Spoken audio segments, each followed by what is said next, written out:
Hi, this is Seth Davis, and this is Lab 3 Mass of a Black Hole. The purpose of this experiment was, given the position data of a star orbiting a black hole, we were to calculate the unknown mass of the black hole. And I found my black hole's mass to be 3.9803 times 10 to the 31 kilograms. In this presentation, I will identify the physics principles used, I will show my initialization of the data, I'll run the model and show you my checking it for a solution, and I'll answer what does it mean questions and what if questions. The physics principles I used in this lab are velocity equals the change in position over the change in time, momentum equals mass times velocity, F net equals the change in momentum over the change in time. F net equals the parallel component of the F net plus the perpendicular component of F net. And the force of gravity equals the gravitational constant times mass 1 times mass 2 over the radius squared. The next step was to model it. To model it, I went to my Python code, initialized all my given data, used our physics principles to model the data. I added arrows to show FNet, FNet parallel, and FNet perpendicular, and I ran the code to show the computational model. And to find the mass total and check my answer, I checked it in on a WebAssign. I was given the mass of my star, the black hole's position, and the change in time I would use. Here is the implementation of some of the physics principles used in this lab. dp dt equals delta p over delta t. Fnet equals dp dt. And we used p hat to find dp dt parallel. And to find Fnet parallel using Newton's second law, we set it equal to dp dt parallel. Same with Fnet perpendicular equals dp dt perpendicular. And to find dp dt perpendicular, we just took dp dt minus dp dt parallel. And finally, to calculate the mass of the black hole, I used this equation. Here's the code to add arrow vectors to my model. I had an arrow scale of 5 times 10 to the negative 17, and I multiplied all my net forces by the arrow scale to get representations of it. My Fnet perpendicular, and my Fnet parallel, which I will show you in a second. Running my model looks like this.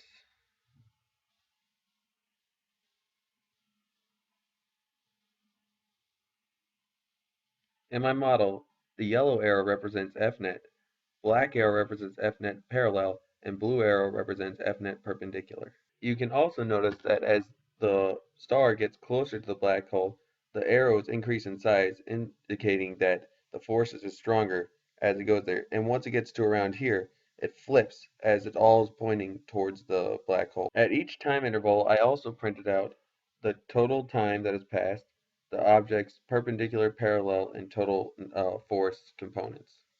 If we scroll down to the bottom, we can find the mass of our black hole, which happens to be 3.98 times 10 to the 31. I found my mass of my black hole to be correct by checking in a WebAssign, and therefore I know that my code is working properly. So now we go on to what does it mean. So the what does it mean questions is how are FNet, FNet parallel, and FNet perpendicular different from dp/dt, dp/dt parallel, and dp/dt perpendicular? Well, one big difference between FNet and dp/dt is that dp/dt does not actually have an effect on the star's motion, while FNet does. dp/dt tells us how the star moves. FNet is calculated by adding up all the forces acting on an object, while dp/dt is found just by observations, observing the change in momentum over the change in time. While dp/dt and FNet are equal through the momentum principle, they are not technically the same thing, as we calculate them differently when FNet is qualitative and dp/dt is quantitative.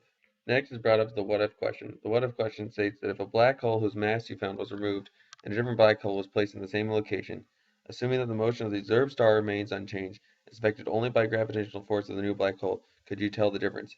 And the answer is no. If this is the case, dp/dt will remain the same, therefore Fnet will remain the same, and therefore the gravitational force will definitely remain the same, leaving the mass exactly the same. So the problem here, the answer is definitely no, you could not tell the difference. Through this lab, we conclude that using Newton's second law, the momentum principle, and the law of gravitational forces, we can calculate the mass of a black hole given only the position of the black hole, the mass of the star, and the position of the star. We also are able to model this with accuracy. Thank you. This concludes Lab 3.